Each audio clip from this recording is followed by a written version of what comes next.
This is the second in my series of how to play bridge. I've gotten a lot of great responses on the part 1 for how to play bridge for beginners, so I'm doing the next lessons, and I said I would only do this if you were interested. Thanks to you, here it is, and I'm going to keep going again as long as there's interest in this. This one is about evaluating your hand so that you can start to understand making bids. I don't want to repeat myself too much because I feel like I did a good job explaining in the previous video. So if you have any questions or you haven't seen that other video, I highly recommend you go and see it. I'll put the link in the description. Sometimes you want to bid and you want to play with a trump suit, and sometimes you want to play with a non-trump. And the truth is, when you look at your hand, you got to know, like, what do I have? Turns out there is an easy way to evaluate your hand, and that's what we're going to get into today. Because actually, weirdly, it's all based on a point system, which we're going to learn in this video.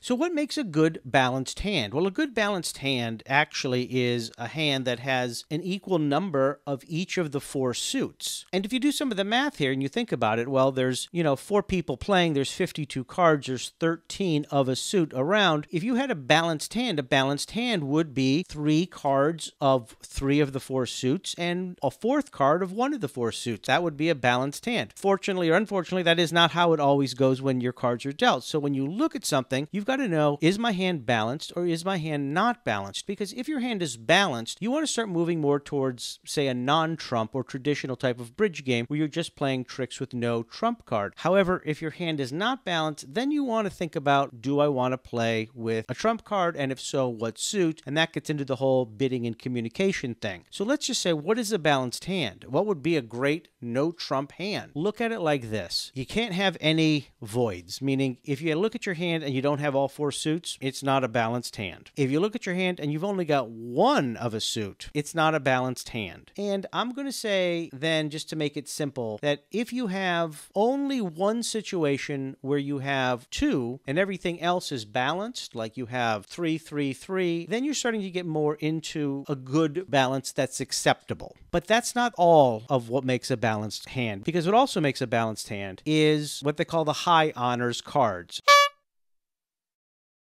So I'm going to pull up the high honors cards, but before I do, come here, take a look. You see this book here? This is the book that I use. It's called The Fun Way to Serious Bridge. I like it because it's got a lot of pictures and it's a lot of fun. Great Christmas gift, whatever. Anyways, I refer to it all the time. And what they taught me, and my mother taught me as well, and which is basically the case, is that to know what is in your hand, you have to do a point system. So take a look at this. An ace, you give it 4 points. A king, you give it 3 points. A queen, you give it 2 points. And a jack, you give 1 point. When your hand is dealt, what you want to do is you want to add up your high honors cards, that's the jack, queen, king, ace, and that point system, and ask yourself, how many points do I have in my hand? And the only reason we have this point system is because it's a good way to determine your strength of your hand. So let's face it, if there's 4 aces, 4 kings, 4 queens, and 4 jacks in a deck, you do the math, that's 40 points. A deck of cards has 40 points. You're playing with 4 people, divided by 4. The average is 10. So you should have, when you add up your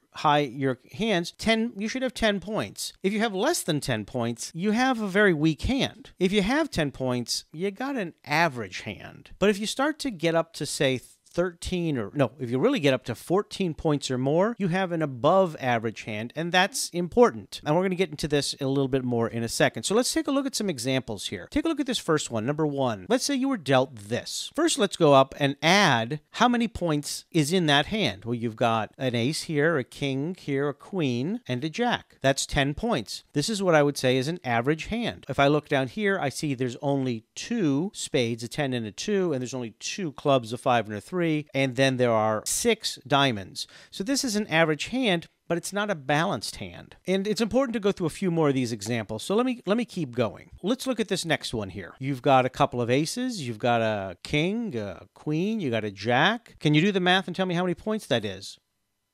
Well, it's 14. You have 4 for each ace. You got 3 for the king, 2 for the queen, 1 for the jack. So 14 is an above average hand, and that's really a good hand. Is it a balanced hand? Well, not really, because even though you have this ace of clubs, you've only got one. So I would say it's a good hand, not a totally balanced hand. It's a playable hand, but it probably wouldn't be a hand that you would play no trump in. Looking at the number of diamonds, you might want to consider that. And that does remind me of something that I want to get into, which is, in addition to looking at a balanced hand, I'm going to talk about how many cards of a certain suit you have, because though I'm only talking about points right now in terms of ace, king, queen, and jack, my mother has a side system where she also looks at a run of cards and evaluates extra points in that. I don't know if they do that in this book, but my mother does that. Let's look at this third example here, which is a great hand. You've got 4 aces, you've got 4 kings, you've got a couple of queens, you've got a jack. Anyone know how many points that is?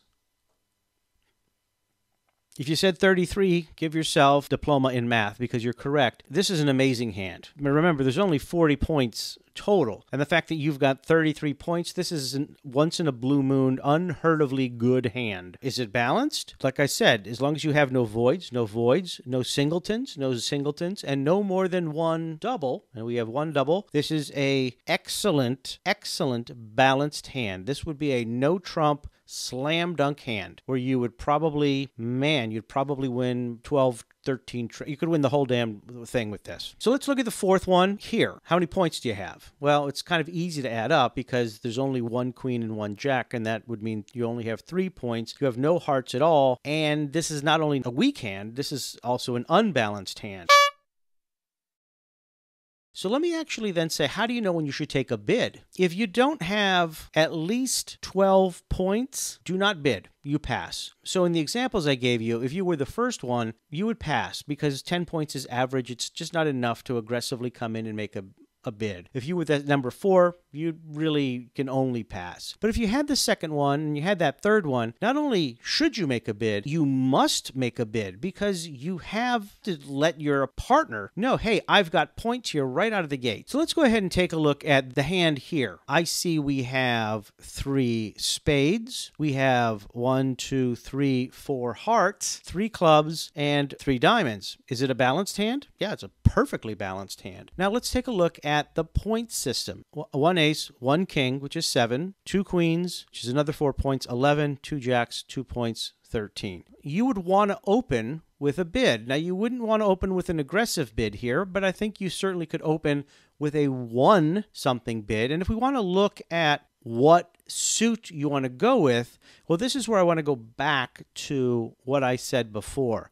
Some people like to look at the high cards and assume, well, then just go with the high cards. But in fact, you kind of want to go a little bit with the strength of the length of the cards. So here you've got the ace, which is great, but you really can't go anywhere with it after the ace because your other cards are going to be sort of weak. And you could go here with a jack and a 10, but which is only really 1 honors card, but you really can't back that up either. Now here you actually have 2 decent honors cards, but you can't really go much beyond that. And then here you've got 2 decent honors cards, but you have 4. So my guess would be to communicate to your partner that you would say you'd have 1 heart. Even by saying 1 heart, you're essentially communicating to your partner that you have a minimum of 12 points, maybe 12 to 14 points. If you had that hand before that had 33 points, you wouldn't start with 1. You would have maybe started with 2 or even 3, no trump. So you're communicating, holy crap, have I got a lot of high honors across the board. All part of the understanding of the bidding, which again is a very complex thing. So let's go ahead and hit the 1 heart. So West then goes ahead and passes based on that, but my partner across from me in the north bumps it up to 2 hearts, meaning he too has enough points that he could play if we had hearts. The East passes, so it tells me that they probably don't really have a lot of great stuff. It's our turn to rebid, and the truth is, if the West and East have already passed, they're probably going to keep passing, and we could probably I could pass and we could stick with the 2 hearts and just go for that, because it seems there's no point in me saying I think we can go more. And the fact that I really don't have a heart that's a king or a heart that it's a ace, it's probably the most I could do. So I would pass and that would be the end. And we would, and my partner and I would be starting a 2-heart contract. I'll pass, and here you go. But I'm not going to play this now. Let's go ahead and try it again. So here's another one, and here you go. Now North actually started the bidding, but let's just back up for a second. First of all, North is my partner, and North passed, so that already tells you something. But let's look what we have here. We've got 4 spades, including 2 honor cards, 1 heart, 4 clubs, including 2 honor cards, and then 4 diamonds. Is the hand balanced? No, it is not, because we only have 1 heart, which is the 7. Do we have a lot of points? Well, we have 1 for that jack and 4 for that ace, so that's 5, plus another 5 here. We have 10. We have an average. My partner would not bid. This is why I said before, if you have, say, 14 points or more, you must bid. I know my partner doesn't even have 14 points. He might have 13 or 12, but it doesn't matter. It's not like I can come back and say, well, I've got the 15 points. I don't. So I've only got 10, which is the average, and it's not even a balanced hand. So most likely we're not going to want to be winning the contract. We want to be putting ourselves in a defending the contract type of situation. So ideally, I would go ahead and I would pass. However, I'll tell you this, being that the East here has just done only 1 club, which is the very beginning, it may be worth me communicating back that if we had to pick a suit to my partner, I could go with the spade. I could go 1 spade and see what happens. So let's just do that. And again, this is strictly for fun. Well, immediately, as you can see, the West then finally communicates and comes back with 2 of clubs, meaning they have a ton of clubs. My partner passes again, basically saying, I'm going to be no help whatsoever, which is fine because we certainly can't win a contract with 3 of anything. I'm about to hit pass. Most likely, that's going to be the end of it, and we're going to be defending. And there you go. And now it is going to be 2 no trump. We're defending. Now, one more thing, since we're here, it's not written out, but you see the X and the double X here. It's actually what they call a double and a redouble. And basically, if somebody makes a bid that's so high that the other team doesn't even, was like, that's ridiculous, you'll never do it, they can actually double, which means that they're essentially saying, you're not going to win, and if I'm correct, I'm going to get double the points for it. So we're not going to get into that, but there is this thing called double and redouble. So let's take a look at this final example here. I've got 1 spade, I've got 2 hearts, I've got 4 clubs, and I've got 6 diamonds. Unbalanced hand, but 6 diamonds is good. Let's talk about how many points do I have. I've got 13 points. So I would certainly say that if you have less than 12 points, you never, ever, ever want to make a bid. 14 points is usually where I feel comfortable. We have 13, but we have also 6 cards. I would think that since I have an opening bid, I need to communicate to my partner, I've got just enough, but it would have to be diamonds. Well, West passes, my partner passes, meaning he really can't help me much, which is unfortunate. Now East comes and says, I've got 1 spade. Since my partner could not do anything like go to 2 diamonds or come back and go to anything, most likely we're going to have to defend again, and I'm going to have to pass. You can see now that that X it's lit up, meaning I could double, meaning I don't, but I don't think that's the case, so I'll pass. Most likely, now that we're in a passing situation, it looks like it's a bit of a free-for-all. My other opponents are coming up to 1 no trump, 2 spades. They clearly have strong hands, and I'm not even able to compete. And I can see I've only got 1 spade, and they're both and he's bidding spades. He must have maybe 6 spades in there. And West is saying 1 no trump, meaning he probably has good cards, but he doesn't. It's probably spread out amongst the suit. It's probably a balanced hands with good cards. It's another pass for me, and I'm going to tell you it'll probably be a pass for everybody. And so 2 wins, and now we would be defending that.